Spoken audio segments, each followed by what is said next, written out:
उसका यहाँ कोई गुजारा नहीं है। तो इसको आप किस तरह से देखेंगे, मेरा ये गुजारिश। यथार्थवादी प्रश्न, बहुत बहुत धन्यवाद अपने के। और क्यों? मैं doctor Vivekanand Jha, retired associate professor chemistry, MRM college Darbhanga से।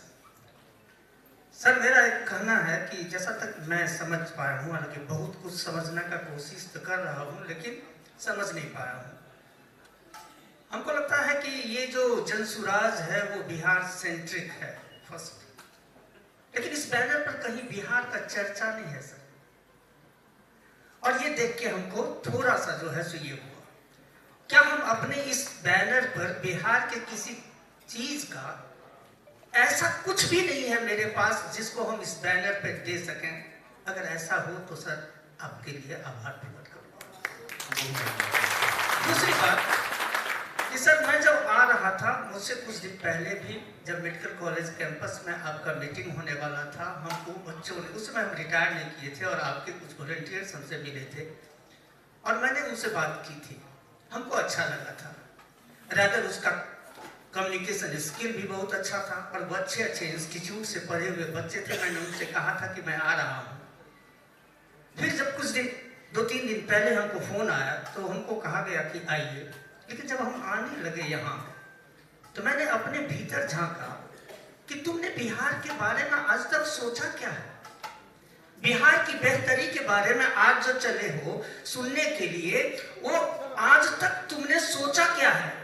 हमारे साइंस में सर होता है कि कुछ रिएक्शंस ऐसे होते हैं, अब कुछ को इग्नाइट करना पड़ता है। हमको लगा शायद प्रशांत किशोर जी के सामने जाके मेरी भी वो चेतना जागृत हो जाए, लेकिन सर मैं ये नहीं मानता हूँ। मेरा ये मानना है कि सर जब कभी भी जिसके भीतर असली आग है वही बदलाव लाता है।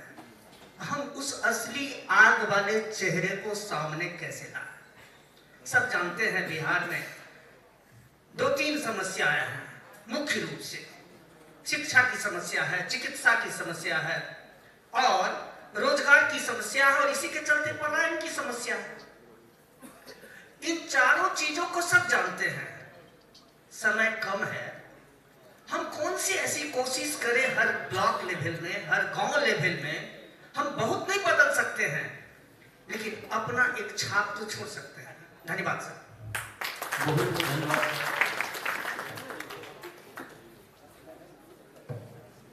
प्रश्न को थोड़ा कम शब्दों में पूछा सर, जाए। मेरा परिचय है, मेरा नाम अरुण कुमार राय है। मैं एक इंटरमीडिएट विक्रहित कॉलेज में शिक्षक रह चुका हूँ और अभी फिलहाल एक पब्लिक स्कूल में टीचर का काम कर रहा हूँ। 2014 में जब बीजेपी ने इलेक्शन लड़ा तो उस समय में हम लोगों को सुनने में आया कि प्रशांत किशोर जी इस पार्टी का उद्धार किए। उसके बाद पुनः नीतीश जी के साथ आप जुड़े, ममता बनर्जी के साथ आप जुड़े। एक बार मैं गांव गया और वहां मैंने लोगों से सुना सुदूर देहात में कि प्रशांत किशोर जी एक जादूगर है, वो जिस पार्टी को पकड़ते हैं उस पार्टी की विजय होती है। तो मेरा प्रश्न यही है कि क्या हम लोग उस जादू की फिर कल्पना कर सकते हैं जिससे कि मेरा बिहार का उद्धार हो सके? धन्यवाद। प्रश्न के कम से कम शब्द में रखल जाए जेकि प्रश्न डायरेक्ट लागे और जवाब देवा आसान हुए। जी नमस्कार सर, मेरा नाम राजेश रंजन हुआ, ललिता यूनिवर्सिटी से मैथमेटिक्स से पीजी कर रहे हैं। सर आपसे क्वेश्चन ये है कि यहाँ पे सर छात्र राजनीति के बारे में आप क्या सोचते हैं? यहाँ या फिर पूरे बिहार में जितने भी यूनिवर्सिटी है उसमें छात्र राजनीति के बारे में? धन्यवाद। नमस्कार सर, हमार नाम अरुण आनंद है।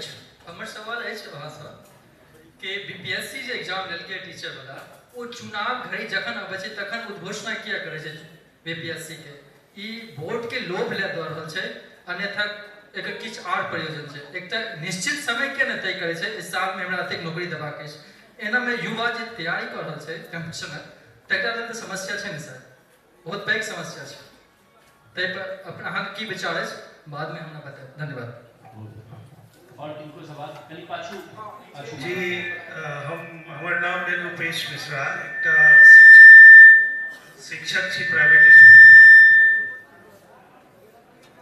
सर अपने के साथ दूटा चीज जानना चाहे छी चूंकि शुरू से फॉलो के लोहा एक मैच्योरिटी अहाँ के अंदर में ये समझिए बहुत को मदद के लिए ना बहुतो सरकार बने लिए हैं करिश्माई व्यक्तित्व या तो दूटा स्टेप अपने जो उठेलिए ओइ पर हमरा इच्छा है जे अहाँ कोन दृष्टिकोण से उठेलिए एकरा बारे में अवगत कराबी विचार कनी हम सब जानना चाहे छी पहिलुक चीज जे अपने जो उपचुनाव में जंप के लिए वो हमरा लगे जे बहुत जल्दीबाजी में शायद कदम अपने उठा लेलिए या भ सके छै से बेहतर कोनो विचार अपने मन में हेते ओइ समय में हमरा लागल जे शायद अपने के जे छवि है ओकरा और भी कनी बढ़िया से बेहतर तरीका से प्रस्तुत करे के लिए शायद वो उपयुक्त समय नहीं रहा दोसर जे बीपीएससी के जे आंदोलन चले छले ओइ में अपने से वो जंप क गेल शायद से कतो जेपी आंदोलन के कनी बू आवा लागल छले हल्का सा ओकर पृष्ठभूमि आबि गेल रहे तो अपने की वही आंदोलन का कॉपी करे के कोशिश कै के अपने इमेज बना चाहती एहि बारे में सर अवगत करे प्रश्न तो बड़ छै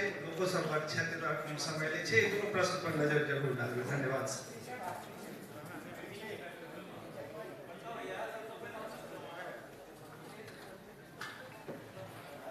सर मैं डॉक्टर शिवानंद सह प्राध्यापक सदरी विभाग दरभंगा मेडिकल कॉलेज। मैं सर जानना चाहता हूँ किसी भी देश या राज्य की व्यवस्था जो उसके शिक्षा और स्वास्थ्य पर निर्भर करता है और हमारे बिहार का जो स्वास्थ्य है और शिक्षा है आप देख चुके हैं से किस तरह से प्रभावित है इस पर सर आपका क्या विचार है? Thank you.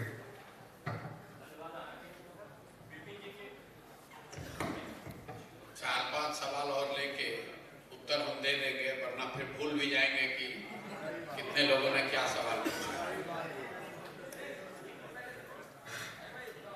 सबसे पहले हमारे मंच पर बैठे जितने भी माननीय जी हैं उनको हम अभिनंदन करते हैं।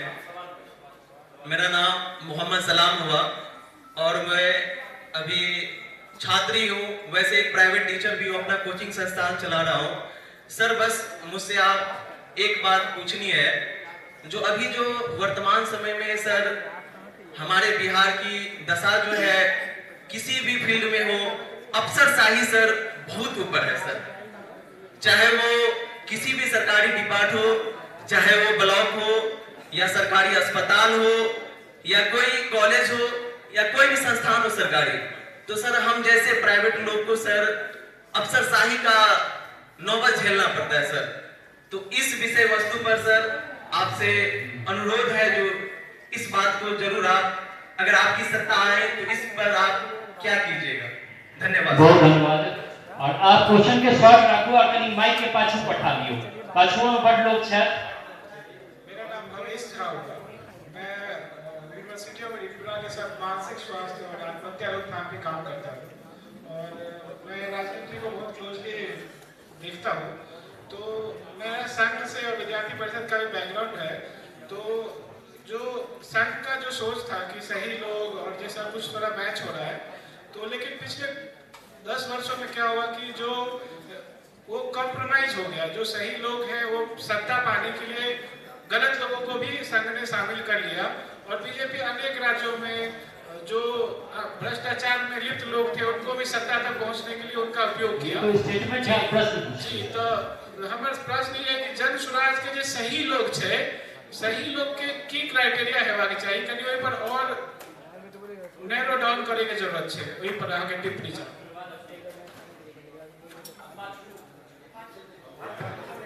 विपिन जी को दिया जाए।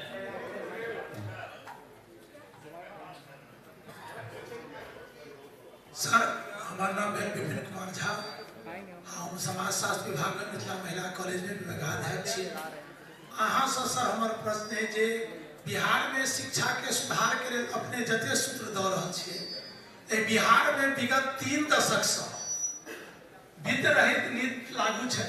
सब सरकार एले, सब सरकार गेले, लेकिन 36 वर्ष आज तक एठुमका जते बिहारक बच्चा है 60% बच्चा के एफिलिएटेड कॉलेज चाहे वो डिग्री हो, इंटर हो और माध्यमिक शिक्षा दै छै। लेकिन 36 वर्ष जतेक सरकार एले आज तक कोई शिक्षक के 1 रुपया नहीं दै छै, जहन कि ओकर पढ़ायल बच्चा इंजीनियर, डॉक्टर, प्रोफेसर सब भेले और ओकरा 50,000 रुपया तक सरकार एवार्ड में बीए पास केला के बाद दै छै, लेकिन आज तक कोई शिक्षा कर्मी के 36 वर्ष कोनो सरकार नहीं ध्यान दै छै। हम आशा करबे जे अपने के अगर जब स्वराज हेतै तो केना एकर समस्या के निदान हेतै, यह हमारा प्रश्न है। धन्यवाद। बहुत धन्यवाद सर। आप एक दूटा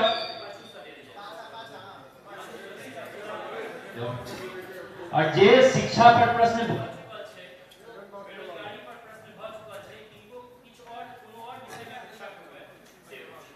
जी प्रणाम, आपका स्वागत है। मैं Raghavendra, director of Mount Simmer convent school. एक सिंपल सा सवाल सभी लोगों ने शिक्षा पे बोला ही है। मेरा ये कहना है कि आज के डेट में जो प्राइवेट स्कूल की स्थिति हो गई है वो दिनों दिन बदतर होती जा रही है। शिकंजा, सरकारी शिकंजा कसता जा रहा है। जो उन्मुक्त हवा में सांस ले रहे थे वो अब कम होते जा रही है और प्राइवेटीकरण को धीरे धीरे सरकार अपने में मिलाना चाह रही है। तो इसके विषय में आपका क्या विजन है, मैं ये समझना चाहता हूँ। धन्यवाद। अब पीछे नमस्कार, मैं विनोद मेरा नाम है, मैं रिटायर्ड पुलिस अफसर है। सर मेरे समझ में जन स्वराज पार्टी शिक्षा और विकास को काफी आगे बढ़ाने का ठीक लगता है, लेकिन मेरा अपना मानना है बिहार भ्रष्टाचार से भरा हुआ है। भ्रष्टाचार जब तक समाप्त नहीं की जाएगी न तो विकास होगा न तो शिक्षा बढ़ेगा। इस पर आपका क्या कहना है? और आपराधिक तत्व हर पार्टी टिकट दे रहा है, आपका विजन क्या है?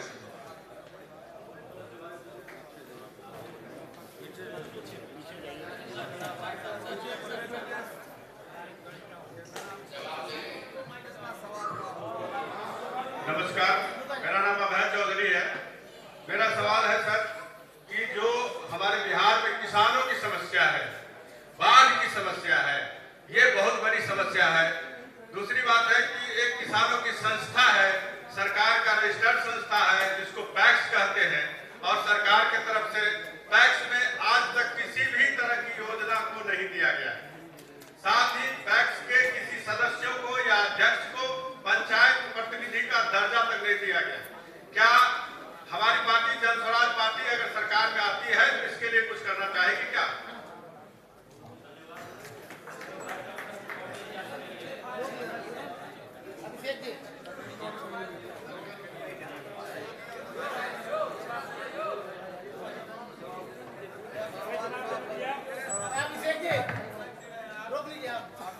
नमस्ते सर, मेरा नाम संकेत शेखर झा हुआ और मैं दिल्ली यूनिवर्सिटी में कॉमर्स डिपार्टमेंट में असिस्टेंट प्रोफेसर हूँ और फैकल्टी ऑफ मैनेजमेंट स्टडीज से पीएचडी भी कर रहा हूँ। मिड सेमेस्टर ब्रेक में दरभंगा आया था और मेरे मित्र ने कहा कि प्रशांत किशोर जी आज आ रहे हैं तो आप आइए। सर एक सवाल तो ये है कि दिल्ली में रह करके कैसे काम कर सकते हैं, क्योंकि मुझे किसी रिप्रेजेंटेटिव के द्वारा व्हाट्सएप ग्रुप में ऐड किया गया था।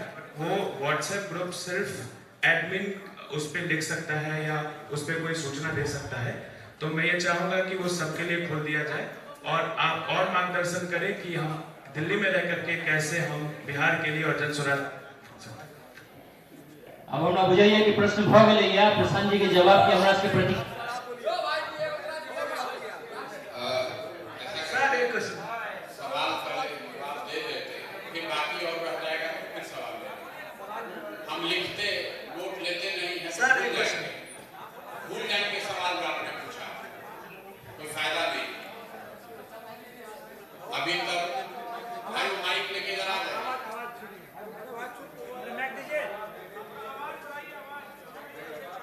माइक लेके आ जाइए इधर स्टेज की तरफ।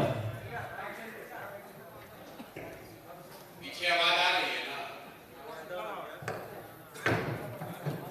सबसे पहले तो आप सबका धन्यवाद कि आप समय निकाल कर यहाँ आए हैं।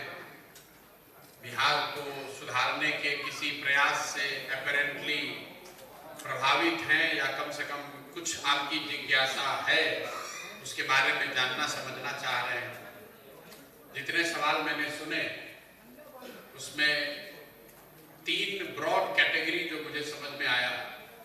एक तो है वो लोग जो बिहार में विकास होते देखना चाहते हैं, शिक्षा और रोजगार में सुधार होते देखना चाहते हैं, भ्रष्टाचार कम होते देखना चाहते हैं, उससे जुड़े हुए सवाल हैं। कुछ सवाल दल को लेकर है कि जनसुराज इसमें कैसे अपनी जगह बनाएगा, जनसुराज इसमें कैसे जीत पाएगा। और तीसरा, कुछ लोगों ने सवाल ये पूछा कि हम इसमें क्या कर सकते हैं। तो भाई आप शुरू कर लीजिए बिहार से। आपने किसी ने बताया कि सबसे बड़ी समस्या यहाँ पर शिक्षा है, कोई बता रहा है कि रोजगार है, कोई बता रहा है कि भ्रष्टाचार सबसे बड़ी समस्या है। सबसे बड़ी समस्या ये है कि आप और हम सारी समस्याओं को जानते हुए भी उस समस्या पर वोट नहीं करते हैं। और ये हमारा कोई सब्जेक्टिव ओपिनियन नहीं है। आप दरभंगा में बैठे हैं, दरभंगा से ही शुरू कीजिए। लोग कहते हैं कि यहाँ कुछ नहीं बदला, तो भाई कुछ नहीं बदला, यहाँ का एमएलए भी नहीं बदला। दोनों चीज को एक लाइन में लिख लीजिए। आप कह रहे हैं कि दरभंगा में कुछ नहीं बदला, और दरभंगा में पिछला 20 वर्ष से एमएलए भी नहीं बदला। दोनों चीज कैसे हो रहा है? अगर कुछ नहीं बदला तो आपको एमएलए तो बदलना चाहिए था। आप तुरंत कहते हैं भैया विकल्प नहीं है। मेरे भाई विकल्प नहीं है। हमको जहां तक याद है अभी ईवीएम पर नोटा उपलब्ध है। अगर आपको थोड़ी बहुत भी समझदारी है तो नोटा में अगर किसी भी खड़े प्रत्याशी से ज्यादा वोट नोटा में पड़ जाए तो फिर से चुनाव होता है। तो आप लोग तो पढ़े लिखे हैं, बड़े समझदार हैं। तो अगर आपने नोटा पर दबाया होता और नोटा को सबसे ज्यादा वोट आता तो फिर से चुनाव होता यहाँ। तो ये जो भ्रम आपने अपने मन में बना रखा है कि हम तो ठीक हैं, क्या करें, नेता ही खराब है। जहां जाइए लोग यही कह रहा है भैया सब खराब है। वित्त रहित शिक्षा की बात सुनिए। इन्होंने कहा कि 30 वर्ष हो गए, वित्त रहित शिक्षकों की हालत बहुत खराब है।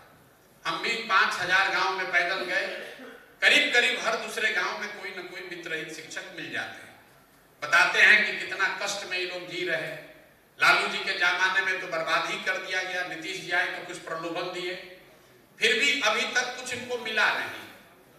कई शिक्षकों ने तो आत्महत्या कर ली।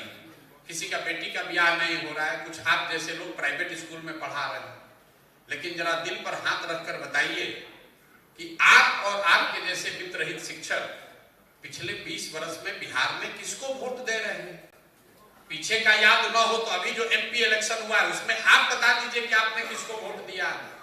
आपने वोट भाजपा को दिया होगा। आपने वोट भाजपा को दिया है, और आपकी दुर्दशा के लिए यहाँ पर जिम्मेवार कौन है? वही भाजपा और एनडीए की सरकार है यहाँ। तो मेरे भाई, आप जब अपने लिए नहीं खड़े हैं तो ज्ञान किसको दे रहे हैं? किसको ज्ञान दे रहे हैं? आप कहते हैं भैया वित्त रहित शिक्षकों के लिए आपके पास क्या योजना है? हमारे पास कोई योजना नहीं है, और योजना होगी भी नहीं।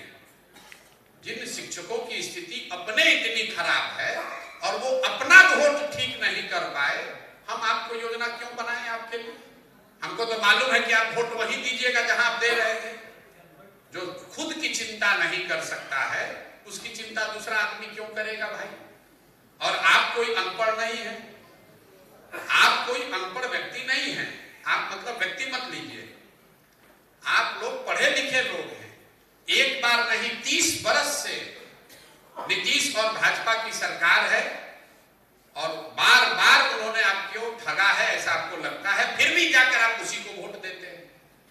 दरभंगा में हम आ रहे हैं अभी, एक जगह से दूसरे जगह जाना यहाँ पर मतलब टेढ़ी खीर है। जहां जाइए आधा घंटा लग जाएगा, जाम लगा हुआ है। यहीं के मंत्री हैं, यहीं के विधायक हैं, यहीं के सांसद हैं, और सब ने आपने उन्हीं को वोट दिया है। दोनों बात नहीं हो सकती है। चुनाव में जब तक आप वोट सही नहीं दीजिएगा तब तक किसी भी समस्या का समाधान नहीं हो सकता है, चाहे जनसुराज आ जाए या कोई दूसरा दल आ जाए। कई लोगों का यह प्रश्न है कि भाई हम जनसुराज पर क्यों भरोसा करें? आप क्यों नहीं? आप भी तो गलत हो सकते हैं, बिल्कुल गलत हो सकते हैं। जैसे दूसरे लोग गलत कर सकते हैं, हम भी गलत कर सकते हैं। भाई साहब ने पूछा सही लोगों का क्या डेफिनेशन है? कोई डेफिनेशन नहीं है। लोग सही बने रहे इसकी जिम्मेवारी आप पर है, और लोकतंत्र में बड़ा सीधा सा उपाय इसका बताया गया कि हर 5 वर्ष में आपके पास ये अवसर आता है, आप चाहे तो उसको डंडा से सीधा कर सकते हैं, वोट के चोट से ठीक कर सकते हैं। लेकिन जब बिहार में क्या है, 5 बरस बैठ के चर्चा है, बकैती है, जहां बैठिए वहां चर्चा हो रही है, शिक्षा कैसे सुधरेगी, पढ़ाई कैसे सुधरेगा, पलायन कैसे सुधरेगा, रोजगार कैसे आएगा। अरे आपको मालूम है कि बिहार में चाहे आप जितना भी बतिया लीजिए, वोट के दिन सिर्फ 4 ही बात लोगों को समझ में आएगा। पहली बात, हमारी जाति क्या है और कौन हमारा जात का आदमी खड़ा है, वो आदमी चोर है, बदमाश है, आपको लूटा है, आपकी जाति का है तो उसी को जाकर वोट दीजिएगा। लेकिन ऐसा नहीं है कि हर आदमी जाति पर ही वोट दे रहा है, ये भ्रम भी मत पालिए। अगर हर व्यक्ति जाति पर वोट देता तो बिहार में मोदी जी को वोट दिया किसने? मोदी जी के जाति का तो कोई बिहार में रहता ही नहीं है। यहाँ आपके विधायक को वोट किसने दिया? उनके जाति के तो 5,000 लोग भी नहीं रहते हैं। हर व्यक्ति जाति पर वोट नहीं दे रहा, जाति पर कुछ लोग वोट देते हैं। तो जो जाति से बचा वो हिंदू मुसलमान बन गया। यहाँ बैठे हुए बहुत सारे लोग हैं जिसको चिंता है कि अयोध्या में राम जी का मंदिर बनना चाहिए, दरभंगा में चाहे नदी आपके घर के सामने बह रहा है, कोई चिंता नहीं, तो राम जी का मंदिर बना है। और जो दोनों से बच गया, तो बिहार में एक बहुत बड़ा वर्ग है जिसने लालू जी का जंगल राज देखा है। वो ये कहता है भैया चाहे जितना भी कष्ट हो जाए, हमारा जितना भी नुकसान हो जाए, कुछ भी हो जाए, हमको लालू का जंगल राज वापस नहीं चाहिए। तो जिस एनडीए को, भाजपा को आप 5 बरस गाली देते हैं, उसी को चुनाव के दिन लालू को हराने के नाम पर जाकर वोट दे देते हैं कि भैया चलो नाली गली नहीं है, पढ़ाई नहीं है, रोजगार नहीं है, कम से कम अपहरण तो नहीं हो रहा है, 6 बजे हमको घर में जाके छुपना तो नहीं पड़ रहा है। और चौथा, यहाँ मुसलमान लोग हैं, मुसलमानों की हालत सबसे खराब है, इनके पास कोई विकल्प नहीं, भाजपा को ये वोट दे नहीं सकते हैं, तो इनके पास एक ही उपाय है, लालटेन में किरासन तेल बनकर जलते रहे। आप लोग ईमानदारी से अपने को प्रबुद्ध करने वाले लोग दिल पर हाथ रखकर बोलिए कि इसी 4 चीज पर वोट दिए हैं कि नहीं दिए। काहे के लिए लंबा लंबा ज्ञान दे रहे हैं कि भैया शिक्षा पर अपना विजन बताइए। ऐसा लगता है कि शिक्षा पर विजन सुनकर आप वोट दे दीजिएगा, क्या नहीं दीजिएगा भाई, वोट तो इसी 4 चीज पर दीजिएगा। बिहार की दुर्दशा तब तक नहीं सुधरेगी जब तक आप और हम वोट देने का तरीका नहीं सुधारेंगे। दक्षिण में 5 राज्य हैं, केरल, तमिलनाडु, आंध्र प्रदेश, तेलंगाना और कर्नाटक। ये 5 राज्य अकेले 1/3 जीडीपी इन 5 राज्यों में है आज देश की। इन 5 राज्यों में एक चीज कॉमन है, 78 साल के इतिहास में कोई व्यक्ति, कोई दल आज तक 10 वर्ष से ज्यादा वहां मुख्यमंत्री नहीं बना। जनता वहां जागरूक है, अच्छा करो या खराब करो, आपको 5 वर्ष में हटाती ही हटाती है। बिहार में क्या है, लालू नीतीश 35 साल हो गया, अभी बदलना ही नहीं है। एक बार मोदी जी का कमल पकड़ के लटक गए तो चेंजे नहीं करना है। एक बार नीतीश से प्यार हो गया तो उनको छोड़ना ही नहीं है। एक बार लालू जी का सामाजिक न्याय पसंद आ गया तो जीवन भर मजदूरी करेंगे, लेकिन उसी के लिए वोट देंगे। तो जनसुराज भी अगर आप आ जाए, जीत कर आ जाए, तो जनसुराज के लोग भी काम नहीं करेंगे। अगर जनसुराज ये जान जाए कि हमारा कोई कंपटीशन नहीं है, हमको वोट मिलेगा ही, तो हम काम क्यों करेंगे? तो सबसे ज्यादा जरूरी है कि बिहार के लोग जो आपका मुद्दा है उस पर वोट दीजिए और भरोसा किसी पर मत कीजिए। 5 साल के लिए वोट दीजिए, 5 साल के लिए भरोसा कीजिए, जीवन भर की बंधुआ मजदूरी मत कीजिए। यहाँ पर जीवन भर की बंधुआ मजदूरी है। जिसको वोट दे दिए, अब प्रशांत किशोर बहुत आपको अच्छे लगने लगे तो प्रशांत किशोर का झंडा लेके घूमने लगे। मेरे भाई, वोट और भरोसा लोकतंत्र में 5 वर्ष के लिए है, वरना जिन लोगों ने लोकतंत्र की परिकल्पना की वो कह सकते थे कि चुनाव 7 वर्ष में होगा, ये भी कह सकते थे कि चुनाव 3 वर्ष में होगा। लेकिन साइंस कहता है कि 5 वर्ष इनफ टाइम है किसी व्यक्ति को काम करके दिखाने के लिए, और 10 वर्ष लिमिट है जिसके आगे आप कोई आमूलचूल काम नहीं कर सकते। ये हम नहीं कह रहे, दुनिया में जितने विकसित देश हैं जहां पर मैच्योर डेमोक्रेसी है वहां 10 वर्ष का लिमिट है। अमेरिका में आप 2 बार से ज्यादा प्रेसिडेंट नहीं हो सकते। क्यों 10 वर्ष का लिमिट है? क्योंकि इंपेरिकल स्टडीज में ये पाया गया कि एक ही काम को अगर आप 10 वर्ष से ज्यादा लगातार करते रहिएगा तो उसमें कोई नया आमूल-चूल काम आप नहीं कर सकते। तो यही नीतीश कुमार पहले 10 वर्ष में बेहतर मुख्यमंत्री थे, अभी बिल्कुल नकारा मुख्यमंत्री दिख रहे हैं आपको। तो 10 वर्ष का लिमिट आप जन सुराज के लिए भी रखिए, किसी के लिए भी रखिए, जिसको बनाए 10 साल मैक्सिमम है, 5 वर्ष नहीं तो मैक्सिमम 10 वर्ष। वो जो भाई साहब कह रहे हैं कि संघ ने सिखाया सही आदमी, तो जब भाजपाइयों को भी लग गया कि किसी को टिकट देके वोट मिलवे करेगा तो उन्होंने भी चाल चरित्र चेहरा को छोड़ दिया। क्या जरूरत है? वोट तो पड़ेगा ही मोदी जी के नाम पर, तो क्यों चाल चरित्र चेहरा की चिंता करें। अब आपने कहा बिहार में शिक्षा और पलायन कैसे रुकेगा, तो बात ठीक है, कुछ तो उस पर विजन होना चाहिए। 3 फंडामेंटल बात हम लोग कह रहे हैं, तो मैं सारे प्रश्नों का उत्तर तो नहीं दे पाऊंगा, लेकिन शिक्षा और पलायन को लेकर बताऊंगा, फिर जन सुराज के बारे में बताऊंगा। तो सबसे पहले जन सुराज की बात कर लीजिए। किसी ने कहा कि आप आंदोलन नहीं किए हैं, अभी आपका बहुत लोग नहीं जानता है। ठीक बात है, बहुत लोग तो नहीं जानते हैं। कुछ लोगों की चिंता है कि जिसके पास मोबाइल है उसको तो समझ है, गांव में लोगों की समझ नहीं है। तो मेरे भाई ऐसा है कि बिहार में 5 करोड़ लोग हर महीने इंटरनेट पर जुड़ते हैं, उनके पास स्मार्टफोन है, वो इंटरनेट सोशल मीडिया का उपयोग करते हैं। तो अगर 5 करोड़ लोग, जो नहीं जानता है उसको छोड़ दीजिए, जो इंटरनेट से जुड़ा है, जान गया, समझ गया, अगर उसका आधा आदमी भी ठीक से वोट दे दे तो भी जन सुराज आ जाएगा, तब भी व्यवस्था बन जाएगी। एक और साइंस की बात सुन लीजिए। समाज में परिवर्तन लाने के लिए सिर्फ 3% लोगों का ही किसी विचार से जुड़ना काफी है। 3% लोग अगर किसी एक कॉज के लिए साथ आ जाए तो समाज में बड़ा आमूल-चूल परिवर्तन लाया जा सकता है। 100% लोग कभी किसी के साथ नहीं होंगे। इस देश में किसी भी दल को, किसी भी नेता को आज तक 50% से ज्यादा वोट मिला ही नहीं। गांधी को नहीं वोट मिल सकता था 50%, तो हम और आप क्या किस खेत के मूली हैं? जरूरत इस मोदी जी को कितना वोट मिला है? 10 में 3 वोट मिला है। मतलब 7 आदमी आज भी मोदी से, भाजपा से, संघ से, उनके प्रयास से सहमत नहीं है। तो जरूरत इस बात की नहीं है कि हर व्यक्ति जाने, उसका प्रयास जारी है, लेकिन महत्वपूर्ण यह है कि जो जाने उस पर वो एक्ट करे। आप सुन लिए, समझ लिए, फिर भी कुछ नहीं कर रहे हैं, वो ज्यादा खतरनाक है। इतने लोग जन सुराज को आज जानते समझते हैं कि अगर वो समझकर वोट कर दें तो परिवर्तन हो जाएगा। इतने लोग जन सुराज को जानते हैं। हर दिन जन सुराज के वीडियो कम से कम 2 करोड़ लोग जन सुराज का वीडियो यूट्यूब पर देख रहे हैं।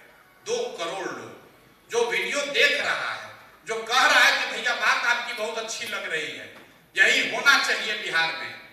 अगर वो भी जाकर जो कह रहा है वो कर दे, जाके वोट दे दे, तो वो काफी है चुनाव जीतने के लिए। लेकिन मुसीबत ये है कि आपको पता है कि ये अच्छा है, यही होना चाहिए, लेकिन हम क्यों करें? हम क्यों करें? देख रहे हैं, अभी हवा बनने दीजिए, कहीं मेरा वोट बर्बाद ना हो जाए। हर आदमी यही कहता है। कोई अच्छा आदमी खड़ा होता है बिहार में तो आदमी कहता है भैया हम इसको काहे वोट दें, आदमी तो बहुत बढ़िया है, लेकिन हम क्यों वोट दें? वोट देंगे तो हमारा वोट बर्बाद हो जाएगा। उसको लोग हरा देते हैं। लोग घर में बैठ के हंसता है, देखो नहीं खड़ा हुए प्रोफेसर साहब, इनका क्या दशा हुआ, 2000 वोट मिला। अरे मेरे भाई, जब आप किसी एक अच्छे व्यक्ति को हराते हैं वोट न देकर, तो वो एक व्यक्ति नहीं हारता है, सैकड़ों लोगों की, अच्छे लोगों की राजनीति में आने से हिम्मत उनका टूटता है। सैकड़ों लोगों को लगता है कि भाई हम राजनीति में नहीं आ सकते हैं। लोग बताते हैं देखो खगड़िया में आदमी खड़ा हुआ था, उसको किसी ने वोट नहीं दिया। वो आदमी देखिए दरभंगा में प्रयास किए थे, उनका क्या दुर्दशा हुआ। हम पैदल चल रहे, लोग हंस रहा है, अरे भाई देखो कैसे पगला गए हैं, पैदल चल रहे हैं। अरे भाई हम पर क्या हंस रहे हो? हमको एमएलए मंत्री नहीं बनना है। एमएलए मंत्री बनकर जितनी शोहरत, पैसा, नाम आप कमा सकते हैं, उससे बहुत ज्यादा भगवान की कृपा से हमको पहले से मिला हुआ है।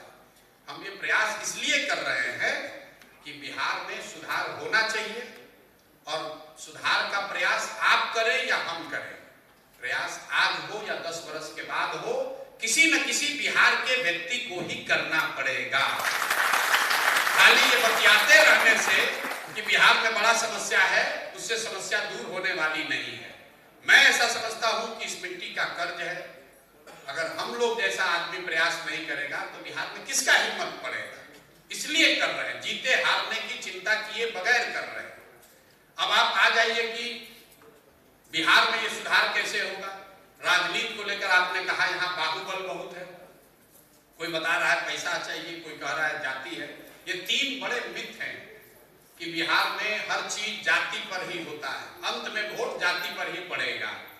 दूसरा, लोगों को यह है कि भाई जीतने के लिए पैसा बहुत चाहिए, और तीसरा, लोगों को भ्रम है कि बाहुबली यहाँ पर जीतते हैं। ये तीनों बहुत बड़ा आपके दिमाग में भ्रम है, इसमें थोड़ी सच्चाई है और ज्यादा भ्रम है। सबसे पहले आप बाहुबली पर आ जाइए। बिहार में बाहुबलियों का कभी दौर था। आज विधानसभा को आप देखिएगा तो उसमें 3, 4, 5 लोगों को छोड़कर कोई बाहुबली नहीं है। बिहार में जिस व्यक्ति को सबसे बड़ा बाहुबली नेता बताया गया, उस व्यक्ति और या उसके परिवार के लोग पिछले 20 वर्ष में चुनाव नहीं जीत पाए।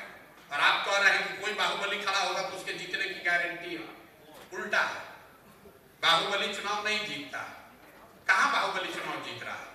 इक्का दुक्का 243 में अगर 5 बाहुबली जीत गए तो आपको लग रहा है कि सब बाहुबली जीत रहा है, और 238 को 235 को अच्छा आदमी जीता हुआ है, या कम से कम बाहुबली तो नहीं है, आप उसको नहीं देख रहे। ये फिनोमेना है कि जब रोड पर गाड़ी चलती है तो सैकड़ों गाड़ियां चल रही हैं, आप उसका नोटिस नहीं करते हैं। एक गाड़ी का एक्सीडेंट हो जाता है तो आपको ध्यान रहता है कि वो गाड़ी का एक्सीडेंट हुआ है, इसलिए आपको लगता है कि यहाँ पर सब बाहुबली हैं। आपको मैं डॉक्टर साहब ये कहूंगा कि जाकर घर पे ये एक्सरसाइज कीजिए कि कितने बाहुबली बिहार में जीते हुए हैं। मुझे नहीं लगता है कि एक भी सांसद, पप्पू यादव को छोड़ दीजिए, तो जिसको बाहुबली की कैटेगरी में डालिएगा जो कि जीता हो पिछली बार, चाहे अच्छा हो खराब हो अलग बात है, बाहुबली कोई नहीं। तो ये भ्रम है लोगों का। दूसरा, लोगों को भ्रम है कि पैसा बहुत चाहिए। मैं आपको बता रहा हूं कि पैसा, कोई भी काम आप जीवन में कर रहे हैं तो पैसे की जरूरत है। पैसा पेट्रोल के जैसा है। अगर आपके पास गाड़ी है, कहीं जाना है तो पेट्रोल लगेगा, लेकिन अगर गाड़ी ही ना हो और आपके पास एक टैंकर भी पेट्रोल आ जाए तो उस पेट्रोल से आप कुछ नहीं कर सकते। जब भी आपको लगे कि राजनीति करने के लिए पैसा ही जरूरी है तो एक बार अपने दिमाग पर थोड़ा जोड़ दीजिए और याद कीजिए कि जिस किसी को भी आप नेता समझते हैं, लालू जी हो, नीतीश हो, ममता बनर्जी हो, कामराज हो, जिसको भी आप नेता समझते हो, मोदी हो, योगी हो, जो भी नेता है, जरा याद कीजिए कि जिस दिन समाज ने उसको नेता बनाया वो कितने बड़े आदमी थे। कांसी राम जी कितने बड़े आदमी थे। मुलायम सिंह यादव किस टाटा बिरला के लड़के थे। नीतीश कुमार, लालू यादव, ममता बनर्जी किस टाटा बिरला के लड़के थे। जिस दिन समाज ने उनको नेता बनाया तब वो पैसे वाले नहीं थे। नेता बनने के बाद पैसे वाले हो गए वो अलग बात है, लेकिन समाज ने तो साधारण परिवार के लोगों को ही नेता बनाया। नोट है, वोट है, तो नोट का जुगाड़ समाज कहीं ना कहीं से कर देता है। वोट है तो नोट का जुगाड़ हो जाएगा। नोट हो तो वोट की गारंटी नहीं है। भाजपा के पास इतना पैसा इसलिए है क्योंकि उनके पास वोट है। अंबानी के पास भाजपा से सैकड़ों गुना ज्यादा पैसा है, वो 20 करोड़ वोट की गारंटी नहीं दे सकते। पैसा चाहिए, लेकिन सबसे पहले आपका चरित्र चाहिए, समाज में समर्थन चाहिए। समाज में समर्थन होगा तो थोड़ा कम या ज्यादा पैसा आपको हो जाएगा। तीसरी जो सबसे बड़ा मिथ बिहार के नजरिए से है, जो सबसे ज्यादा पूछा जाता है कि भैया जाति से कैसे निपटिएगा, बिहार में तो हर चीज जाते पर होता है। तो बिल्कुल ये भी बहुत बड़ा आपका भ्रम है। मैं आपको 4 उदाहरण दूंगा। आगे जनसुराज जाति से कैसे निपटेगा उसको छोड़िए। जब भी आपको लगे कि बिहार में हर समय हर आदमी जाति पर ही वोट देता है तो आप जरा याद कीजिए 1984 को। 1984 में कांग्रेस को इस बिहार में बहुत बड़ी सफलता मिली थी। आप राजीव गांधी के जाति के बिहार में लोग नहीं रहते हैं, बहुत ज्यादा तो नहीं रहते हैं, कैसे सफलता मिली? आप कहिएगा कि अरे भाई वो तो इंदिरा जी की मृत्यु हुई थी, मृत्यु से जो सहानुभूति की लहर थी उसी में जात पात भूलकर सब लोगों ने कांग्रेस को वोट दिया। इसको साहब लिख लीजिए अपने कागज पर। फिर आपसे पूछेंगे 1989 में क्या हुआ? बीपी सिंह राजपूत समाज के लीडर कैसे पूरा बिहार जीत गए? आप बताएंगे कि अरे भैया वो बीपी सिंह का बात नहीं था, वो जो बोफोर्स का मामला चला, बोफोर्स का मामला भ्रष्टाचार इतना बड़ा मुद्दा बन गया कि पूरे बिहार को छोड़िए पूरा देश से लोग जाकर बीपी सिंह को जनता दल को वोट दिया। फिर आपसे पूछेंगे, चलिए इसको भी लिख लीजिए। फिर पूछ रहे हैं 2014 में क्या हुआ? मोदी तो गुजरात के हैं, उनके जाति के तो एक भी आदमी नहीं बिहार में है, वो कैसे चुनाव जीत गए? भाजपा कैसे चुनाव जीत गई? तो आप बताइएगा भैया भाजपा का कुछ नहीं था, वो तो जो मोदी जी का लहर चला सोशल मीडिया पर और जो प्रचार हुआ, सब लोग जाकर मोदी के नाम पर भाजपा को वोट दे दिया। इसको भी लिख लीजिए। फिर पूछेंगे भाई 2019 में क्या हुआ? तो ज्यादातर बिहार के लोग बताएंगे कि भैया बड़ा कांटे का मुकाबला था, लेकिन जो पुलवामा हुआ ना, पुलवामा के बाद तो समझिए कि सब लोग सब चीज भूल के जाकर मोदी को भाजपा को वोट दे दिया। ये चारों एग्जाम्पल को आप लिख लीजिए। पहला एक घटना है, एक नेता की मृत्यु और मृत्यु से उपजी हुई सहानुभूति की लहर। दूसरा एक मुद्दा है बोफोर्स भ्रष्टाचार और उससे बनी हुई लहर। तीसरा एक व्यक्ति है मोदी और उसकी बनाई हुई लहर। और चौथा एक विचार है, राष्ट्रवाद का मामला है, उससे बनी हुई लहर। ये आपको क्या बताता है? अगर कोई व्यक्ति, अगर कोई मुद्दा, अगर कोई विचार, अगर कोई घटना समाज के इमेजिनेशन को कैप्चर कर ले तो समाज में ये ताकत है कि वो जातियों से ऊपर उठकर वोट करता रहा है। आगे करेगा कि नहीं छोड़ दीजिए, करता रहा है पिछले 30 वर्ष से। फिर भी आपको लगता है कि जाति पर ही वोट पड़ता है। क्यों लगता है? लगता इसलिए है कि बीच के कई चुनावों का मैंने रेफरेंस नहीं दिया। जब चुनाव में कोई ऐसा नया प्रयास न हो, कोई नया व्यक्ति न हो, कोई नया मुद्दा न हो, दोनों लड़ने वाले एक ही जैसे दिख रहे हैं, तो समाज भी कहता है दोनों तो एक जैसा है, चलो अपना जाते वाले को दे देते हैं। Society fall backs on the identity. तो अगर जन सुराज, अलग प्रयास, अलग विचार दिखेगा तो समाज ऊपर उठकर उसके लिए वोट करेगा। थोड़ा कम या ज्यादा सब समाज के लोग करेंगे। ये भ्रम मत पालिए कि ऐसा नहीं होगा। अब कुछ आदमी इसमें ये भी कह सकता है कि आप तो लोकसभा का उदाहरण दिए, विधानसभा में अलग है, तो विधानसभा का भी एक उदाहरण देख लीजिए। 2010 में नीतीश बाबू और भाजपा को 206 सीट मिला था बिहार में। एनडीए का समीकरण जिसको आप लोग कहते हैं। सामने उनका लड़ाई किससे था? उनकी लड़ाई थी लालू यादव से, जो उस समय उन्होंने गठबंधन बनाया था कांग्रेस और रामविलास पासवान जी से। तब कांग्रेस भी आज के मुकाबले ज्यादा मजबूत थी, लालू जी भी स्वस्थ थे और रामविलास जी भी थे।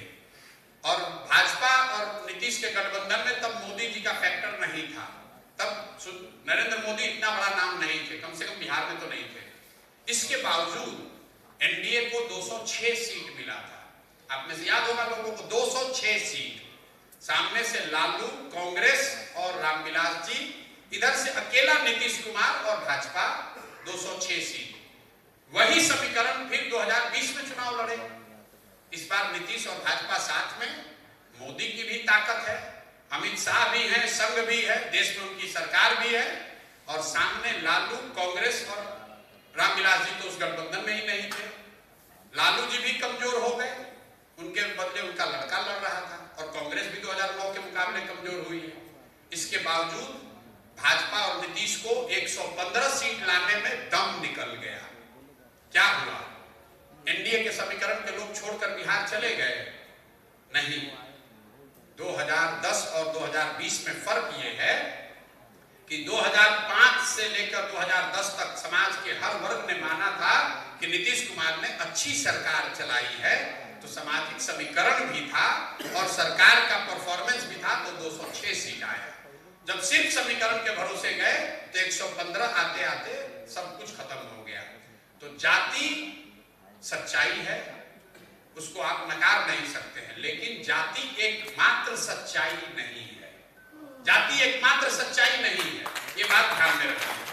एक अंतिम बात इसको सुन लीजिए, तीनों बात के लिए। जब भी आपको लगे कि भाई हम तो राजनीति में आना चाहते हैं लेकिन कैसे आए, जाति बहुत है, बाहुबल है, पैसा है, प्रशांत के कहने से क्या होता है, तो आप ये समझिए कि अगर आप समाज का नेतृत्व राजनीति के जरिए करना चाहते हैं, राजनीति के जरिए समाज की अगुवाई करना चाहते हैं, तो आपके पास ये विकल्प नहीं है कि सब कुछ सुधर जाएगा तब आप आइएगा, कि जाति न रहे तो हम आएंगे, भाई पैसा का फैक्टर न रहे तब आएंगे। अगर ऐसा हो ही जाए तो फिर आपके आने की जरूरत क्या है? जिसने उतना अच्छा समाज बनाया उसी को नेतृत्व करना चाहिए। ऐसा नहीं है कि जब गांधी आए होंगे तो समाज में जाति नहीं रही होगी। ऐसा नहीं है कि सब आदमी गांधी को पहले दिन मान लिया होगा कि यही अब हमारा देश को आजाद कराएंगे।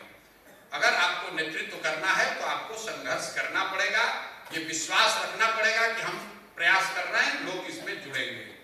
तो ये तो राजनीति की बात हो गई। आप में से जो लोगों ने सवाल पूछा शिक्षा कैसे सुधारिएगा, भैया शिक्षा की जो हालत है बिहार में, पहले ये समझिए कि शिक्षा की इतनी बदहाल स्थिति है क्यों?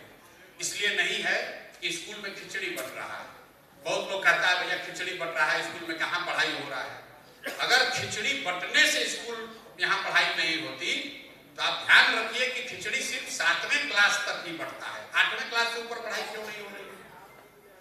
8वें क्लास से ऊपर पढ़ाई बिहार में क्यों नहीं हो रही? कुछ लोग कहते हैं कि शिक्षकों की स्थिति खराब है, शिक्षकों की गुणवत्ता खराब है, इसलिए खराब हो गया। चलिए मान लीजिए, अगर शिक्षकों की गुणवत्ता से शिक्षा व्यवस्था खराब हुई है तो पटना साइंस कॉलेज और दरभंगा सीएम साइंस कॉलेज में पढ़ाई क्यों नहीं हो रहा है? वहां पर तो नियोजित शिक्षक नहीं है, वहां पर तो प्रोफेसर लेक्चरर हैं, वहां पर पढ़ाई क्यों नहीं हो रही है? अगर आप शिक्षा की स्थिति को, बदहाल स्थिति को समझना चाहते हैं तो आपको जरा गहराई से देखना पड़ेगा। बिहार में शिक्षा की स्थिति इसलिए खराब है कि समाज और सरकार दोनों की प्राथमिकता में शिक्षा है ही नहीं। मैं समाज को ज्यादा दोषी मानता हूं। समाज के लिए भी जो स्कूल है वो साइकिल का पैसा लेने का, पोशाक का पैसा लेने का, खिचड़ी खाने का सेंटर है। और सरकार वाला भी कहता है कि मास्टर साहब लोग को हम लोग दे रहे हैं 50-50 हजार रुपया, ये सब काम तो कुछ कर नहीं रहा है, पढ़ा तो रहा नहीं, तो चलो इनसे वोटर लिस्टें बनवाओ, कुछ काम करवाओ, भाई पैसा वसूलो। तो कहीं न कहीं समाज और सरकार दोनों ने शिक्षा और शिक्षण संस्थाओं को, सरकारी योजनाओं को बांटने का सेंटर बना दिया। उसमें शिक्षा छोड़कर सब चीज हो रहा है। अब हम लोग कैसे सुधारेंगे? तो जो हम लोग की जो मूलभूत सोच है उसका एक हिस्सा आपको बता रहे हैं कि सबसे पहले 15 साल से जो कम उम्र का बच्चा है उसके लिए सबसे बेहतर पढ़ाई की व्यवस्था होनी चाहिए। ये मैं क्यों कह रहा हूं? क्योंकि फिर रिसर्च कहता है कि अगर 15 साल तक बच्चा बढ़िया पढ़ गया, अपने पैर पर खड़ा होने से उसको जीवन में कोई नहीं रोक सकता है, कोई नहीं रोक सकता है। 10वां क्लास तक अगर आप बढ़िया पढ़ा दीजिए तो अच्छा या खराब वो व्यक्ति अपना जीवन धीरे धीरे खड़ा कर लेगा। तो पूरे दुनिया में सबसे अच्छी शिक्षा व्यवस्था कहाँ है? पीसा की रैंकिंग बताती है कि सबसे अच्छी व्यवस्था स्कैंडिनेवियन कंट्रीज में है, उसमें भी फिनलैंड में है। तो जितने ऐसे स्कैंडिनेवियन कंट्री हैं जहां शिक्षा की स्थिति बहुत अच्छी है, उनका मॉडल क्या है? उन्होंने ये किया कि rather than taking school to every village, they have taken children to good school. मतलब हर गांव में अच्छा विद्यालय बनाने के बजाय कुछ अच्छे स्ट्रेटेजिक लोकेशंस पर बढ़िया विद्यालय बनाइए और लोगों को बस की सुविधा दीजिए ताकि लोग उस शिक्षण संस्थान में आ सकें। इसको समझने के लिए आप शहर का एग्जाम्पल दे लीजिए। आपके दरभंगा में अगर कोई अच्छा स्कूल है तो वहां पर वो जरूरी नहीं कि आपके घर के बगल में है, आपके मोहल्ले में है, दरभंगा के बाहर भी है। अगर अच्छा स्कूल है तो आप गाड़ी से या स्कूल बस से अपने बच्चे को वहां भेजते हैं। तो जब आप बिहार का अध्ययन कीजिएगा तो आपको पता चलेगा कि हर प्रखंड में अगर 5 स्ट्रेटेजिक लोकेशंस पर अच्छे विद्यालय बना दिए जाएं तो कोई ऐसा गांव नहीं है जहां स्कूल बस के माध्यम से 20 मिनट से कम समय में बच्चे स्कूल में न पहुंच जाएं। तो हम लोग की जनसुराज की ये सोच है कि कम से कम 5 अच्छे विद्यालय हर प्रखंड में वरीयता के आधार पर पहले बनाया जाए। मैं 5 ही क्यों कह रहा हूं, 5 भी नहीं बना सकते, क्योंकि जिस स्तर के विद्यालय की हम लोग बात कर रहे हैं, समझ के लिए, रेफरेंस के लिए आप नेतरहाट को समझ लीजिए, क्योंकि नेतरहाट सरकारी विद्यालय था, 1500 से ज्यादा वहां से IAS IPS बने हैं, इसी बिहार में चलता था। तो अगर आपको नेतरहाट जैसे विद्यालय बनाने हो तो करीब करीब 500 विद्यालय बनाने में 15,000 करोड़ रुपए का खर्च आएगा। और बिहार का जो शिक्षा बजट है 60,000 करोड़ का, अगर उसमें कोई बहुत आमूल-चूल नया परिवर्तन न हो जाए, नया पैसा न आए, तो उसमें से 15-20 हजार करोड़ रुपया निकाल कर ये व्यवस्था बनाई जा सकती है कि हर साल प्रखंड में एक अच्छा विद्यालय जरूर बना दिया जाए, ताकि अगले 5 साल में 5 ऐसे विद्यालय बन जाएंगे। और तब बाकी 5 साल में क्या होगा, इस 5 साल में क्या होगा, जिनको अभी आप विद्यालय बनाएंगे तो बच्चों का क्या, उनका भला कैसे होगा, उनका तो उम्र बीत रहा है। उसके लिए जनसुराज ने ये कहा कि जो व्यवस्था वेस्ट में है कि जहां पर भी सरकारी विद्यालय अच्छे नहीं हैं, वहां पर पेरेंट्स को ये सुविधा दी जाए कि आप अपने बच्चे को प्राइवेट स्कूल में भेजिए और उसका फीस सरकार अपने खजाने से भरेगी। क्योंकि बहुत सारे लोगों को ये भ्रम है कि सरकारी विद्यालय मुफ्त है। सरकारी विद्यालय मुफ्त नहीं है। सरकारी विद्यालय को चलाने में 60,000 करोड़ रुपया हर साल लग रहा है। तो अगर उसका एक हिस्सा, हम लोग की अपनी सोच है कि 1/3 बजट का पैसा, शिक्षा बजट का पैसा नए विश्व स्तरीय विद्यालयों को बनाने में खर्च किया जाए और 1/3 पैसा बच्चों को, उनके गार्जियन को वाउचर के तौर पर दिया जाए कि आप अपने बच्चे को अगर ठीक लगे तो प्राइवेट में भेजिए। कुछ लोग ये कहेगा इससे तो सब प्राइवेट में भेजेगा, नहीं भेजेगा। अगर आज आपको कहा जाए कि आपके बच्चे को पटना साइंस कॉलेज में पढ़ना है कि प्राइवेट कॉलेज में पढ़ना है पटना में, तो यहाँ बैठा हुआ हर आदमी कहेगा कि नहीं, हमको पटना साइंस कॉलेज में पढ़ना है। अगर आपको कहा जाए कि पटना मेडिकल कॉलेज से मेडिकल करोगे कि मणिपाल से करोगे, तो 100% आदमी कहेगा कि नहीं, हम पटना मेडिकल कॉलेज से करेंगे। ये व्यवस्था वेस्ट में है। यूएस में सबको ये सुविधा है, सरकारी भी है, प्राइवेट भी है। वाउचर मिलता है, लोग वाउचर सरेंडर करते हैं। हर आदमी हार्वर्ड जाना चाहता है। State run schools and colleges are much better than the private one, और इंडिया में भी है। और ये सिर्फ अमेरिका और नॉर्डिक कंट्रीज की बात मैं नहीं कर रहा हूं, हम लोग के RTE कानून में भी ये लिखा हुआ है, जो देश में राइट टू एजुकेशन कानून है, उसमें भी ये लिखा हुआ है कि हर सरकार की ये जिम्मेवारी है कि अगर आप सरकारी संसाधनों से, सरकारी स्कूल से शिक्षा, अच्छी शिक्षा नहीं मुयस्सर करा पा रहे हैं, तो सरकार को प्राइवेट स्कूल के जरिए, प्राइवेट शिक्षा प्रोवाइडर्स के जरिए लोगों की मदद करने की जिम्मेवारी है। ये वैधानिक जिम्मेवारी है। तो शिक्षा को लेकर एक जो सोच है, मैं आपको ये बता रहा हूं, मूलभूत बात यह है कि हर गांव में स्कूल ना बनाया जाए, प्रखंड में 5 अच्छे विद्यालय कम से कम बनाए जाए और लोगों को बस की सुविधा दी जाए ताकि लोग अपने बच्चों को वहां लेकर आए। अभी भी जो जितने शिक्षक हैं, जितनी व्यवस्था है, अगर उसको 5 में आप ऑर्गेनाइज कर दें तो सारे स्कूल में आपको मोटे तौर पर अच्छे शिक्षक मिल जाएंगे। सारे स्कूल में, हर प्रखंड में ऐसे 2-4 स्कूल है जिसके पास 10-10 एकड़ जमीन बर्बाद पड़ा हुआ है। दूसरी बात आपने पूछा पलायन को लेकर। यहाँ पर एक बड़ी बात है कि पलायन कैसे रोक दीजिएगा। तो बिल्कुल पलायन बिहार में रोका जा सकता है। पहले बात तो आप क्लियर कीजिए कि पलायन के लिए क्या चाहिए, रोजगार यहाँ पर कैसे आएगा। ज्यादातर लोग समझते हैं सरकारी नौकरी, कुछ लोग कहते हैं कि इंडस्ट्री लगनी चाहिए, कुछ लोग कहते हैं कि कृषि से सुधार होगा। इन तीनों बात से नहीं हो सकता है। क्यों नहीं हो सकता है? सरकारी नौकरियों का जो आंकड़ा है उसको देख लीजिए। कुल 23.25 लाख लोग बिहार में सरकारी नौकरी करते हैं। चपरासी से लेकर मुख्य सचिव तक कुल 23.25 लाख लोग, मतलब 1.97%, 2% से कम लोग ही बिहार में सरकारी नौकरी करते हैं 78 साल में। पूरे देश के स्तर में 3% लोग सरकारी नौकरी करते हैं। मतलब किसी भी सोसाइटी में 3-3.5% से ज्यादा लोग सरकारी नौकरी नहीं कर सकते हैं। दूसरा लोग कहते हैं इंडस्ट्री को ले आइए, कृषि को सुधारिए। तो जो अगर आप इकोनॉमिक्स पढ़े हैं या थोड़ा बहुत भी समझते हैं तो इकोनॉमी के 3 जो फंडामेंटल पिलर्स हैं, एग्रीकल्चर, इंडस्ट्री और सर्विस।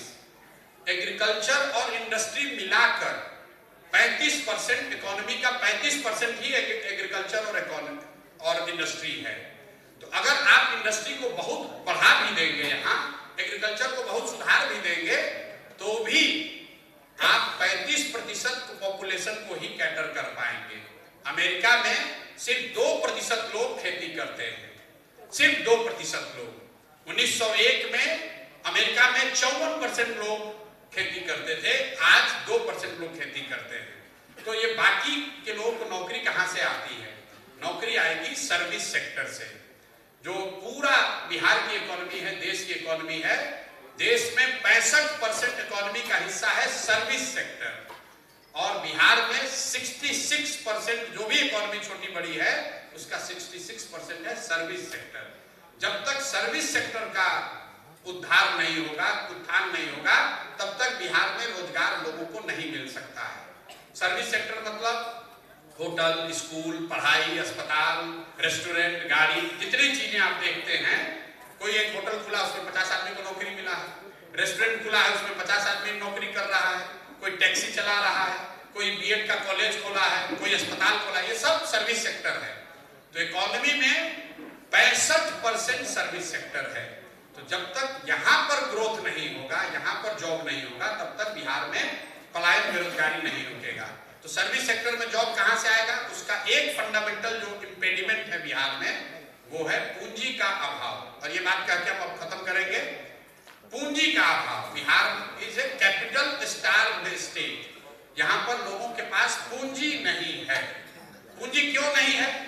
पूंजी के 2 स्रोत हैं। एक, जो पैसा आप कमाते हैं, कमाने के बाद जो खर्च के बाद बचता है वो आपकी पूंजी हुई, और दूसरा जो आप लोन लेते हैं, बोरोड कैपिटल। जैसे आप लोग यहाँ आए हैं, कोई मोटरसाइकिल से आया होगा, कोई गाड़ी से आया होगा। आपने गाड़ी खरीदने के लिए 20% डाउन पेमेंट किया होगा, बाकी पैसा आपने बैंक से लिया कर्ज के तौर पर। तो जब या तो आपकी अपनी पूंजी हो या अपने पूंजी के साथ साथ बैंक आपको कैपिटल दे, लोन दे। बिहार में अपनी पूंजी लोगों के पास है नहीं, क्योंकि पर कैपिटा इनकम बिहार में है 35 से 34 हजार रुपया। और अगर आप पटना और बेगूसराय को हटा दीजिएगा तो प्रति व्यक्ति आय है बिहार में 24,900 रुपया। मतलब 100 में 80 आदमी बिहार में 100 रुपया भी डेली नहीं कमा रहा है, आज भी नहीं कमा रहा है, सरकारी आंकड़ा है। तो साइंस ये कहता है कि अगर आप 100 रुपया या 200 रुपया भी नहीं कमाते हैं तो 90% से ज्यादा अपना पैसा आप सिर्फ सर्वाइवल पे खर्च करेंगे, खाने के लिए खर्च करेंगे या दवा दारू पर खर्च करेंगे, किसी तीसरे चीज पर खर्च नहीं करेंगे। तो आपके पास पूंजी, 80% आदमी के पास तो पूंजी है ही नहीं, क्योंकि कमा ही नहीं रहा है। और जो लोगों के पास पूंजी है उनको बैंक से पैसा नहीं मिल रहा है। बैंकों से जो कैपिटल आता है उसका मेजरमेंट होता है, एक आंकड़ा है जिसको कहते हैं CD ratio, credit deposit ratio. पूरे बिहार में बैंकों में जो पैसा जमा होता है उसके मुकाबले बैंकों ने कितना पैसा लोन के तौर पर आपको, हमको, बिहार के समाज को वापस किया। देश के स्तर पर CD रेशियो है 70%, अभी है 74, एवरेज 70 रहता है। मतलब देश भर में लोगों ने जो पैसा बैंक में रखा उसका 70% पैसा बैंक लोन के तौर पर वापस देता है, ताकि आप घर बना सकें, आप गाड़ी खरीद सकें, बिजनेस कर सकें, नर्सिंग होम बना सकें, खेती में इन्वेस्ट कर सकें। बिहार में ये रेशियो है 40%। इसका नतीजा क्या होता है? पिछले फाइनेंशियल ईयर में बिहार के लोगों ने, गरीब जनता ने मिलकर बैंकों में जमा किया 4,21,000 करोड़ रुपया। इसको ध्यान से समझ लीजिए, पिछले वर्ष बिहार के बैंकों में हमने, आपने, सबने मिलकर जमा किया 4,21,000 करोड़ रुपया। और अगर 70% CD रेशियो होता तो यहां पर पैसा उसके हिसाब से 2,80,000 करोड़ रुपया मिलना चाहिए था, लेकिन मिला कितना? 1,61,000 करोड़। बाकी पैसा कहां गया? बाकी पैसा बैंकों ने यहां से ट्रांसफर किया कर्नाटक में, गुजरात में, आंध्र प्रदेश में, तमिलनाडु में, केरल में, क्योंकि वहां पर CD रेशियो कितना है? 90, 95, 100, 105। और ये हमारा आंकड़ा नहीं है। मैं आपसे सबसे कहूंगा कि जाकर आरबीआई का वेबसाइट देखिए, हर 15 दिन पर यह आंकड़ा जारी होता है। और देश के लेवल पे प्रधानमंत्री के चेयरमैनशिप में कमेटी होती है जो देखती है कि सीडी रेशियो 70 के आसपास बना रहे। राज्य के स्तर पर भी मुख्यमंत्री के चेयरमैनशिप में कमेटी है देखने के लिए कि समाज में क्रेडिट का फ्लो बना रहे। पिछले 1990 से लेकर पिछले साल तक बिहार से स्टैगरिंग 26.35 लाख करोड़, मतलब 26,35,000 करोड़ रुपया बैंकों ने यहां से आपका पैसा ट्रांसफर किया है दूसरे राज्य में। ना आपने कभी इसकी चर्चा सुनी, ना कोई सवाल पूछ रहा है, ना कोई बता रहा है। आप अंदाजा लगाइए कि अगर हर साल 2 लाख करोड़ रुपया एक्स्ट्रा, 2 लाख करोड़ रुपया एक्स्ट्रा बिहार के लोगों को इन्वेस्ट करने के लिए मिल जाए तो कितने ज्यादा लोग घर बनाएंगे, कितने ज्यादा लोग गाड़ी खरीदेंगे, कितने ज्यादा लोग बिजनेस व्यापार फैलाएंगे। तो जन स्वराज की सोच ये है कि अगर पलायन रोकना है तो बुद्धि का पलायन रोकना होगा, और बुद्धि का पलायन रोकने के लिए पहले पूंजी का पलायन रोकना होगा। अगर आप पूंजी का पलायन रोकेंगे, जिस दिन बिहार में 70% सीडी रेशियो हो गया तो बहुत बड़े पैमाने पर जो समझदार लोग हैं उस पूंजी का उपयोग करके कुछ न कुछ यहाँ रोजी रोजगार खड़ा करेंगे। और जैसे ही पूंजी और बुद्धि का पलायन रुका, श्रम का पलायन अपने आप रुक जाएगा। ये जन स्वराज की सोच है पलायन को रोकने के लिए। पलायन को रोकने के लिए दूसरा जो लीवर हम लोग बता रहे हैं कि मनरेगा को कृषि से जोड़ा जाए। बिहार में करीब 8 से 9 हजार करोड़ रुपया सेंटर से हम लोग को मिलना चाहिए मनरेगा के लिए। चूंकि बिहार सरकार की लापरवाही है या यहाँ अफसर काम नहीं कर रहे हैं, चोरी कर रहे हैं, तो पिछले वर्ष सिर्फ 39% पैसा ही हम लोग लेकर आए, 61% पैसा हम लोगों ने सरेंडर कर दिया। तो हम लोग ये कर रहे हैं कि मनरेगा को कृषि से जोड़िए, और जो मजदूर जो कृषि के क्षेत्र में मजदूरी करते हैं उनको उन किसानों को दिया जाए जो नगदी की खेती करना चाहते हैं। ज्यादातर लोग जो यहाँ किसान हैं वो खेती, जिनके पास जमीन है, वो खेती इसलिए नहीं कर रहे हैं क्योंकि वो मजदूर नहीं मिल रहे हैं, या धान गेहूं की खेती इसलिए करते हैं क्योंकि मजदूर की समस्या है। तो इसलिए कहा जा रहा है कि मनरेगा के मजदूर को अगर किसानों को दे दिया जाए, इस शर्त के साथ कि आप धान गेहूं की खेती न करके कैश क्रॉप की खेती करेंगे, तो पर एकड़ productivity and output could be taken to many fold above than what it is today. तो ये एक, इससे दूसरा फायदा ये होगा कि मनरेगा में होने वाला चोरी बंद हो जाएगा। तीसरा फायदा ये होगा कि लाखों लोग जो पंजाब और हरियाणा के खेतों में जाकर काम कर रहे हैं वो बिहार के खेतों में काम करने लगेंगे। तो ये पूंजी के उपलब्धता से और मनरेगा को, कृषि के मजदूरों को बिहार में किसानी से जोड़कर बिहार के डिस्ट्रेस पलायन को बिल्कुल 1 साल में रोका जा सकता है। ये सिर्फ मैं नहीं कह रहा हूं, जितने भी डेवलपमेंटल इकोनॉमिस्ट से हमने बात करी है उसमें बिहार के भी कई लोग शामिल हैं, वो सब का मानना है कि ये दोनों चीज से ही बिहार में पलायन रुक सकता है, बिहार में तरक्की आ सकती है, बिहार में लोगों की गरीबी दूर हो सकती है। 2-3 सवाल आपने मेरे व्यक्तिगत जन स्वराज को लेकर पूछा कि भाई आप तो इतना होशियार हैं, आप काहे लड़ गए जाके बाई इलेक्शन। तो मेरे भाई, आप पढ़े लिखे व्यक्ति हैं, आपने सुना होगा कि स्पेस वाल के जब एक्सपेरिमेंट होते हैं, पहला मिसाइल आप छोड़ते हैं तो मिसाइल फेल हो जाता है, but again the data suggest कि the failed experiment gives you more knowledge and experience and more data point than the successful ones. तो अगर आप जाके देख लीजिएगा, अगर आप जांचेंगे नहीं, जो काम आप कर रहे हैं उसको जांचिएगा नहीं तो पता ही नहीं चलेगा कि इसमें गलती क्या है। तो I would rather take a hit in by election than going blank in main election. 4 by election लड़े तो ये पता चला कि कहां पर चीजों को और बेहतर करने की जरूरत है, वरना आप सीधे जाइएगा चुनाव में लड़ने और वो हार गए तो 5 साल वेट करना पड़ेगा।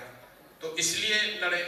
दूसरा आपने सवाल और कहा कि आप जल्दी में दिख रहे हैं, यही तो आपने पूछा है। नहीं, बीपीएससी के आंदोलन की बात मैं उसी को जोड़ रहा हूं। भाई साहब ने कहा कि आप आंदोलन कुछ नहीं खड़ा किए, तो भाई मेरा आंदोलनों में कोई यकीन नहीं है। पिछले 2.5 साल से कह रहा हूं, मेरा आंदोलनों में कोई यकीन नहीं है। हम बीपीएससी आंदोलन में नहीं गए थे। बीपीएससी का प्रोटेस्ट शुरू हुआ उस समय हम नहीं गए थे। बीपीएससी के प्रोटेस्ट के दौरान एक लाठी चार्ज हुआ जिसमें कुछ छात्रों को, एक लेडीज, एक लड़की को मैंने देखा पुलिस ने मारते हुए, उसके पेट पर जूता पहन के पैर रखा हुआ था। तब मैं गया और उस बात के विरोध में गया कि लाठी नहीं चलनी चाहिए। आपको मानना है मानिए, ना मानिए, लेकिन इस तरह से बर्बरतापूर्ण लाठी चार्ज आप नहीं कर सकते हैं। उसकी लड़ाई भी लड़ी गई और आज स्थिति यह है कि आप जाकर इसको चेक कर लीजिएगा। पिछले 4 वर्ष में कुल 87 ऐसे प्रोटेस्ट पर नीतीश कुमार ने लाठी चलवाया है। और जब से हमने बीपीएससी आंदोलन करा है, उसको आंदोलन ही कह लीजिए समझ के लिए, उसके बाद से पटना में किसी भी ग्रुप पर, इंक्लूडिंग बीपीएससी छात्रों पर, लाठी नहीं चली। आप जाकर देख लीजिए। हम ये दावा नहीं कर सकते हैं कि जीवन में कभी लाठी नहीं चलेगा, लेकिन सरकार को ये जरूर लगा है कि लाठी चलाने से पहले एक बार सोच लो, वरना पुलिस का यहाँ ये हालत है कि जिसको मन हुआ उसी को पीट दिया, इंक्लूडिंग भाजपा के एमपी एमएलए को दौड़ा कर मारा। तो आप लोग रोज ही देखते हैं। आप हमको बताइए कि 15 जनवरी तक मैं अनशन पर था, उसके बाद से पटना में कोई लाठी चार्ज हुआ तो हमको बताइए। बीपीएससी के लड़के भी जब प्रोटेस्ट करने गए उसके बाद उनको उठा के गाड़ी में भरा, लेकिन लाठी चार्ज नहीं किया। ये मेरी ताकत नहीं है, ये समाज की ताकत है। अगर लाठी चार्ज के खिलाफ आप खड़े हुए तो सरकार जरूर थोड़ा कॉशस होगी। जब लाठी चार्ज होता है आप और हम कुछ नहीं बोलते तो सरकार और लाठी मारती है। जहां तक रह गई बात आंदोलनों की, मैंने आपको कहा आंदोलन में मेरा कोई यकीन नहीं है। अगर आप मानव सभ्यता के इतिहास को पढ़ेंगे, बिहार में नहीं, देश में नहीं, दुनिया में, अगर आप मानव सभ्यता के इतिहास को पढ़ेंगे तो आपको पता चलेगा कि फ्रेंच रेवोल्यूशन को अगर एक्सेप्शन के तौर पर हटा दिया जाए तो दुनिया में किसी भी आंदोलन से समाज में कोई सृजन का काम नहीं हुआ है। इसलिए नहीं कि आंदोलनों की ताकत नहीं है, क्योंकि आंदोलन सृजन का हथियार नहीं है। आंदोलन किसी को हटाने का हथियार है, सत्ता को पलटने का हथियार है। आंदोलनों के जरिए आप नया समाज नहीं बना सकते हैं। बिहार में जेपी आंदोलन हुआ, आपने इंदिरा गांधी को हटा दिया, लेकिन क्या उससे देश में बिहार की स्थिति सुधर गई? कहीं नहीं सुधरी। आंदोलन वो तेज हथियार है जिससे आप बड़े से बड़े पेड़ को काट सकते हैं, पौधे को पेड़ नहीं बना सकते हैं। इसलिए आंदोलनों में मेरा कोई यकीन नहीं है। मैं आंदोलन नहीं कर रहा हूं और चुनाव जीतने के लिए आंदोलन करना भी नहीं चाहता, क्योंकि अगर हम चुनाव जीत भी जाएं तो उससे बिहार नहीं सुधरेगा। जब तक यहाँ समाज की चेतना नहीं जगेगी, जब तक आप ये नहीं समझेंगे कि जनप्रतिनिधि को आपको अकाउंटेबल बनाना है, तब तक बिहार नहीं सुधर सकता है, चाहे जनसुराज ही क्यों ना आ जाए, नहीं सुधरेगा। आपको अकाउंटेबल बनाना है। जब यहाँ पर लोग, नेता जान ही रहा है कि हम कुछ भी करें, अंत में आकर जनता हमको जाति पर ही वोट देगी, हमको लालू के डर से ही वोट देगी, तो क्यों काम करेगा? अगर आपके जो विधायक हैं उनको मालूम है कि दरभंगा चाहे नरक हो जाए, सरावगी साहब को जनता यहाँ वोट देगी ही देगी, क्योंकि वो लालू को वोट नहीं दे सकती है, तो वो कभी भी अकाउंटेबल नहीं होंगे। बात व्यक्ति की नहीं है, बात प्रोसेस की है। एक अंतिम बात करके खत्म करेंगे। भाई साहब ने पूछा भ्रष्टाचार सबसे बड़ा मुद्दा है। पहली बात तो समझिए, कोई समाज का हिस्सा ऐसा नहीं है जो कि बिल्कुल भ्रष्टाचार मुक्त हो जाए, ये नहीं संभव है। ये बात जो लोग कहते हैं ये सिर्फ बकैती है, कुछ नहीं है कि कोई कह दे कि मैं भ्रष्टाचार खत्म कर दूंगा। भ्रष्टाचार पर अंकुश लगाया जा सकता है, उसको मिनिमाइज किया जा सकता है। ऐसा कोई तरीका नहीं है कि भ्रष्टाचार को जीरो कर दिया जाए। लेकिन अगेन दुनिया में आप जाकर देखिएगा कौन से ऐसे देश हैं जिन्होंने भ्रष्टाचार पर अंकुश लगा दिया है, तो Scandinavian country will come at the top. New Zealand जैसे कंट्री, सिंगापुर जैसे कंट्री, कोरिया जैसे कंट्री भी आपको बहुत ऊपर दिखेंगे। अमेरिका, यूरोप के मुकाबले भी यहाँ पर भ्रष्टाचार कम है। आप उन देशों को जाकर पढ़िए कि उन्होंने भ्रष्टाचार पर अंकुश कैसे लगाया। 4 फंडामेंटल चीजें उन्होंने की हैं। पहला, वहां के लोगों ने ईमानदार जनप्रतिनिधियों को चुना। ईमानदार जनप्रतिनिधियों को चुनना ये सबसे पहली प्राथमिकता है। आप बालू माफिया को, भूमि माफिया को, शराब माफिया को वोट दीजिएगा और एक्सपेक्ट कीजिएगा कि वो ईमानदार रहे, ये संभव नहीं है। दूसरी बात, बड़े पैमाने पर डिसेंट्रलाइजेशन, मतलब सत्ता और संसाधन का बड़े पैमाने पर डिसेंट्रलाइजेशन होना चाहिए। आज जो आप अफसरशाही की बात बिहार में सुनते हैं वो इसलिए है कि पूरी बिहार सरकार, पूरी व्यवस्था सिर्फ 5 अफसर चला रहे हैं, किसी की उसमें भागीदारी नहीं है। तीसरा, जन भागीदारी। लोगों को ये पता तो हो कि आपके लिए कौन सी स्कीम है। दरभंगा में आपको नहीं पता है कि सेंट्रल गवर्नमेंट की कौन सी स्कीम आपके वार्ड के लिए आई है, या बिहार सरकार की कौन सी योजना है जिससे आपको लाभ हो सकता है। और चौथा, बड़े पैमाने पर टेक्नोलॉजी का उपयोग।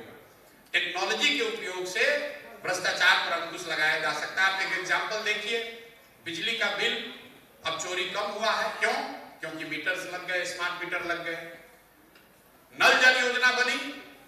अगर नल जल योजना में 25,000 करोड़ की योजना में सरकार ने 100-200 करोड़ रुपया खर्च करके स्मार्ट मीटर लगा दिया होता तो पटना में बैठे बैठे आपको जानकारी होता कि कितने मिनट पर, कितने सेकंड पर मोटर ऑन हुआ, कितना पानी निकला, किसने कंज्यूम किया, कितना बर्बाद हुआ।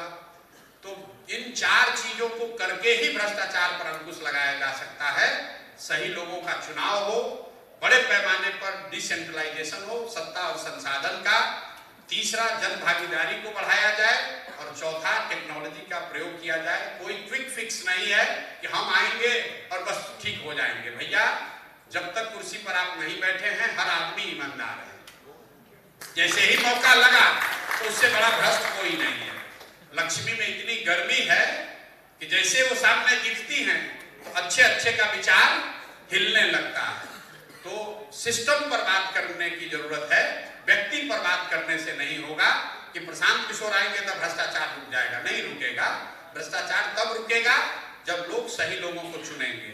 भ्रष्टाचार तब रुकेगा जब बजट का डिस्ट्रीब्यूशन कोई सेक्रेटरी नहीं कर रहा होगा, निचले स्तर पर जो लोग जुड़े हुए हैं जो उस योजना से, वो भी उसमें शामिल हो।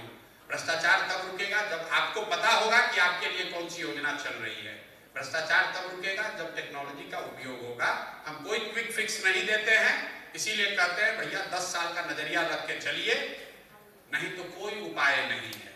कोई उपाय नहीं है, कोई घबराहट हमको नहीं है।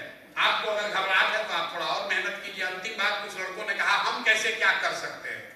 आप भैया जो करते हैं, पढ़ाई करते हैं, आप दिल्ली में काम करते हैं, आप अपने समय से 1 घंटा निकालिए।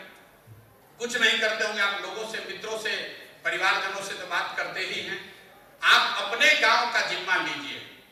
आप जिस गांव से आते हैं उस गांव का जिम्मा लीजिए कि उस गांव में भैया हम सबको जनसुराजी बना देंगे, चाहे हम दिल्ली में बैठे हैं या पटना में बैठे हैं। क्यों आप बना सकते हैं? क्योंकि आप उस गांव के अचीवर हैं।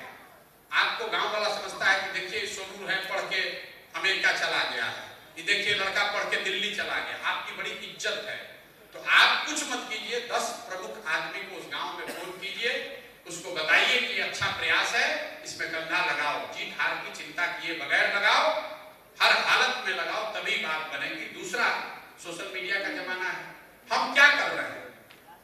आप कह रहे हैं हम क्या करें, प्रशांत किशोर क्या कर रहे हैं?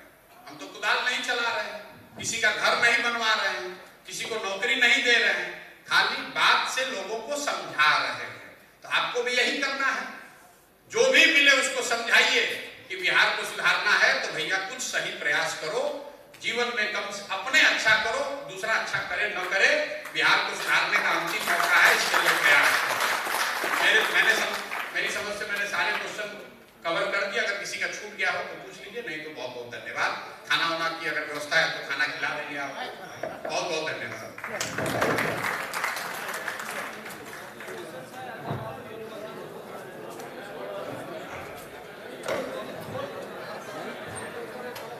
आप कनी विलंबो भ रहल छै त सब लोगे से आग्रह करब जे आइ हमर सबके सौभाग्य है जे प्रशांत जी हमरा सब संगे छथि और हमरा सब संगे भोजनो करता त अपने सब लोग सम्मिलित होइयो भोजन में। और फिर से प्रशांत जी से जे प्रश्न पूछा के हुए ओतऽ पूछ सकै छी। लेकिन अब हम चाहबनि कि सर एक मिनट सर